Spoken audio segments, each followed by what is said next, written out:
But in the dark, it's raining in the park meantime. Olá, meninos! Bom dia, tudo bem? Vamos lá para a nossa web aula, né? Nossa 7ª web aula, sabia? Então, na última aula nós falamos sobre as crônicas, né? Que eram para vocês estarem lendo aqui. A primeira era 3 de julho de 1864, então a prof vai iniciar hoje corrigindo elas, ok? Antes de estar falando sobre o novo assunto, né? Estamos aqui concluindo a apostila, né? Para logo em seguida a gente estar realizando as correções da apostila, ok?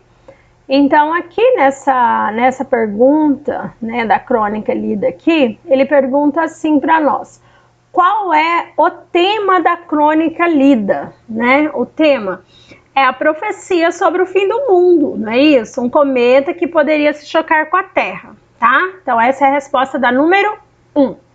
A número 2 é pessoal, né? Você já ouviu alguma profecia, né? Como essa apresentada na crônica? Sim, qual? Então você vai responder aí do ladinho, né? Qual a sua resposta? Todos vocês já ouviram falar de algum tipo de profecia desse sentido, né? No fim do mundo. Enfim, a número 3 perguntou: de acordo com o texto, assinale V para verdadeiro e F para falso. Aí ali nós ficamos assim, ó, não vou ler na íntegra para vocês, né? Mas ficamos F, F e V. Então a única alternativa verdadeira é a última, que fala lá: um professor de Melbourne previu que em 1865 um cometa passaria perto da Terra, colocando a humanidade em risco de desaparecimento, ok? Aí temos a questão 4. Agora, por meio de passagens do texto, justifique as escolhas que você fez na atividade anterior, tá? Então, uma das justificativas que você pode colocar, tá? Da número 4... É certo que somos grandemente velhacos, imensamente egoístas, profundamente hipócritas, né? Tristemente ridículos, né? Lá na letra A, tá? É uma justificativa. A letra B, renovam-se, pois os sustos causados pela profecia do cometa. Então, essa justificativa você vai tirar o quê? Lá do texto mesmo, tá? Então, você vai pegar alguma daquelas falas que tá lá na número 3, vai escolher uma delas e vai justificar ela com uma passagem do texto, certinho?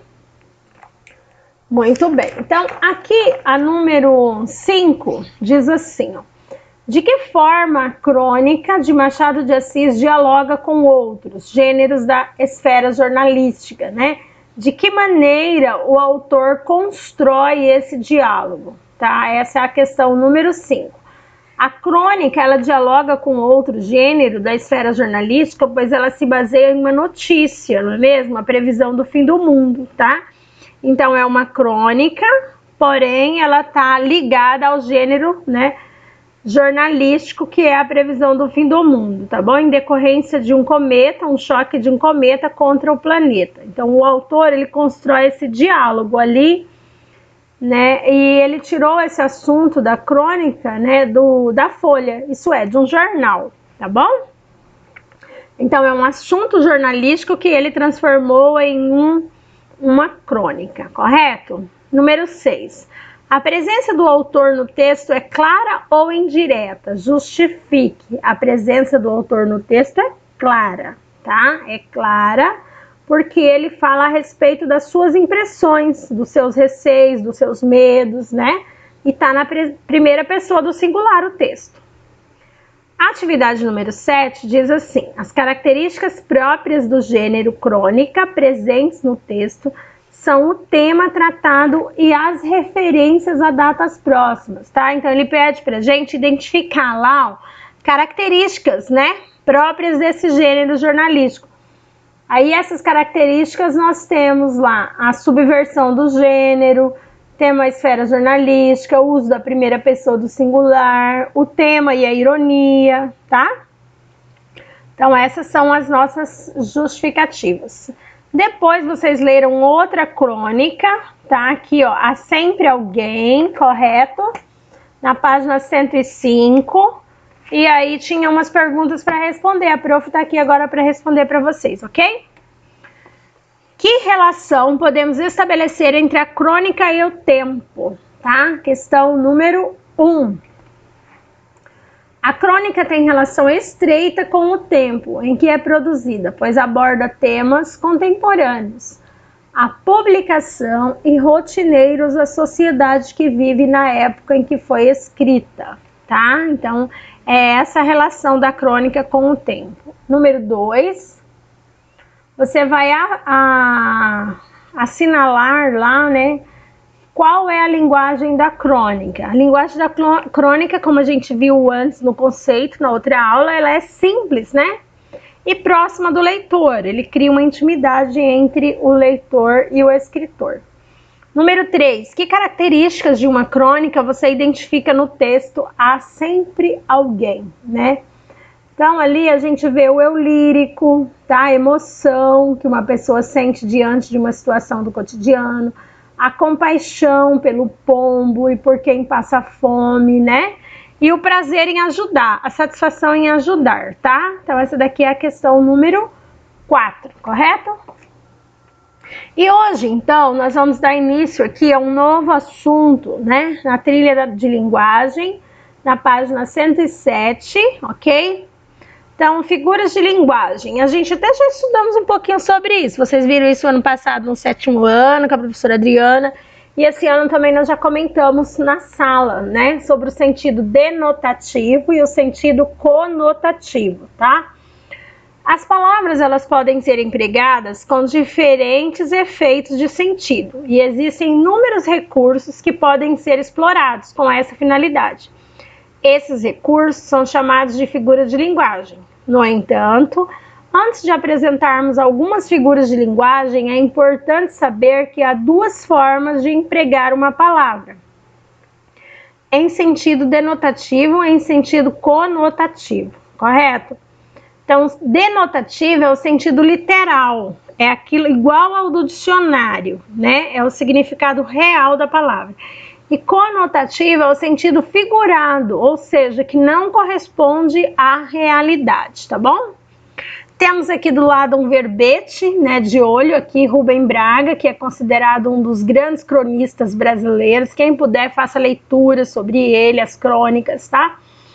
Seus textos refletem um olhar capaz de perceber poesia nas coisas mais simples do cotidiano, tá bom? Os textos deles são maravilhosos, eu indico para vocês na quarentena essa leitura. E aí temos os exemplos aqui, ó. O gato é um animal mamífero. Então, estamos falando do gato animal. Aquele rapaz é um gato, né? Então, é o sentido literal, tá? É o sentido conotativo. Percebe-se no exemplo 1, a palavra gato é empregada em sentido literal, dicionarizado. Pequeno animal mamífero. 2, a palavra foi empregada na oração em sentido figurado, com o significado de bonito, belo. Agora, pois, vamos conhecer algumas figuras de linguagem que podem ser usadas para ampliar o sentido das palavras. Então, existe a comparação, aqui, ó, grifem isso daqui, tá, meninos? Eu sei que já tá em destaque, mas grifem na apostila de vocês. É a aproximação evidente a partir de palavras ou expressões comparativas, estabelecida entre dois termos para atribuir a uma as características do outro. Júnior era forte como um leão. No exemplo, a proximidade do rapaz Júnior com o leão, comparando a força de ambos. Então, leão, portanto, é empregado como sinônimo de força, tá? Aí vocês observem que tem a conjunção como, né? Para estabelecer a comparação. Isso é muito frequente nesse tipo de construção. Veja outro exemplo ali, ó. Calma aí. Uau, foi muito longe, né? Só um pouquinho, meninos, que esse negócio aqui me deixa maluca. Muito bem. Aqui, estava no ônibus que nem sardinha, né? Então, aqui também foi usado, tá? Substituído como por que nem, né? Estava no ônibus como sardinha na lata, tá? Aqui a aproximação foi feita a comparação aqui usando o como, né? A pessoa que estava no ônibus é uma sardinha enlatada, fazendo referência ao espaço pequeno, apertado, tá? Sentido literal ali, comparando as pessoas às sardinhas dentro de uma lata, não é verdade? Muito bem. Na página 108, então nós vimos ali, ó, figuras de linguagem denotativa, conotativa, comparação, e estamos vendo agora o que? A metáfora, tá? Aqui na página 108, ok? Então, metáfora é a aproximação subentendida estabelecida entre dois termos para atribuir a um as características do outro, tá? O livro era uma mão com açúcar, quer dizer, percebe que no exemplo há aproximação entre livro e mamão com açúcar no sentido de ser fácil de digerir, fácil de leitura, tá? Assim, essa fruta é fácil de digestão, a leitura do livro também é fácil. A diferença da metáfora para a comparação é o fato de a metáfora ser uma comparação subentendida, ou seja, nela não há termos comparativos, que nem, como, tal qual, ok? Grifem isso daqui, ó, esse último parágrafo aqui, ó, diferença da metáfora, tá? Para vocês saberem qual a diferença entre a metáfora e a comparação. Na comparação, tem os termos comparativos, ok? E na metáfora é algo subentendido, tá? Escondidinhos. Metonímia, né? Temos aqui a metonímia, que é a substituição de uma palavra por outra, por haver proximidade de sentidos entre elas, tá? Então, a gente tem lá, ó, quando você substitui uma palavra por outra, mas que tem a ver, né? Tem sentido entre elas, lá, o autor pela obra. Então, quando você troca o nome do autor pela obra dele, pelos livros que ele escreve, você diz, sempre gostei de ler Machado de Assis. Então, sempre gostei de ler o quê? Os livros dele, né? Só que você colocou, em vez de falar os livros dele, você colocou o nome dele. A outro exemplo, a parte pelo todo. O ônibus estava cheio de pernas, quer dizer, o ônibus estava cheio de pessoas, tá bom? Então, isso é metonímia. A gente tem outro exemplo aqui, ó, na letra C, D, leiam todos os exemplos, grifem, tá? E a nossa última figura de linguagem aqui é a prosopopeia, não é mesmo? Não temos mais, tá, meninas? Temos aqui a personificação ou prosopopeia, que é quando você atribui características humanas a seres que não têm vida, inanimados, né? A lua estava calma aquela noite, né? A lua, como é que a lua vai ficar calma, né? A lua não tem sentimento, como que ela vai ter calma, tá? O fogo crepitava gritando em agonia. Uau, fogo tem agonia, né? Então são sentidos humanos, sentimentos humanos atribuídos a seres que não têm vida. Então grifem também essa questão aqui, ó, tá? Da seres inanimados aqui, as características, ok? Então, você pode grifar esses exemplos, pode verificar outros exemplos também. A antítese é outra figura de linguagem, tá? Sentidos opostos, né? Dia, noite, amor, ódio, raiva. Qual é o oposto de raiva? Calma, né? Alegria, tristeza, tá bom? Então, chama-se antítese. Hipérbole é o exagero, né? Então, assim, nossa, comi como um leão, né? Então, a gente não come como um leão, né? Estamos sendo exagerados. Falei 1000 vezes isso para ele, tá? É hipérbole, ok? Então, grifem também aqui o sentido de hipérbole. Eufemismo, tá? São termos mais agradáveis. Quando a gente quer, assim, falar uma coisa que é desagradável para alguém, aí você fala de maneira amena, né? Assim, para não soar tão dolorido, tá? Tão agressivo. Aí você coloca, o autor faleceu às 18 horas, né? Quer dizer assim, você foi direto, putz, morreu, né? Aí você vai colocar de maneira assim mais leve, mais light. O autor fechou os olhos para o mundo às 18 horas. Então, é uma coisa assim menos dolorida de ouvir, tá? É um exemplo esse daí, ok? Ironia, que é outra também figura de linguagem, consiste, essa daqui vocês conhecem, né? Acho que tem gente que é craque nisso, né? Todos nós, em algum momento, usamos também essa figura de linguagem de ironia, tá? O homem correu tão rápido quanto uma tartaruga, né? Ou quando alguém te diz assim, não, já encaminhei a encomenda. Nossa, tá vindo de tartaruga, né? Quer dizer que tá muito lento, tá bom? E aqui, então, chegou a hora de vocês treinarem o que a prof falou para vocês, né? Olha só, meninos, a oportunidade das atividades é você ir lendo e aí você vai voltar lá no texto, no que foi estudado e responder, tá? Você vai tirando as suas dúvidas. Então, a primeira questão é sobre denotativo e conotativo, tá? Número 2, você vai dizer que figura de linguagem foi empregada nas orações, nas frases, tá bom? Então, aqui nós temos atividade na página 110, 111, ok? E temos também atividade na página 112. Então, vocês vão ler e acompanhar a web aula e responder essas 3 páginas de atividade, correto? Após isso, vocês vão responder lá a produção de texto. A última produção de texto, que é essa daqui, aprofundando o olhar. Então, nesse capítulo, a gente falou sobre gênero crônica, o assunto, né, não vai acabar aqui, a gente vai continuar falando dele ao longo do ano, tá bom?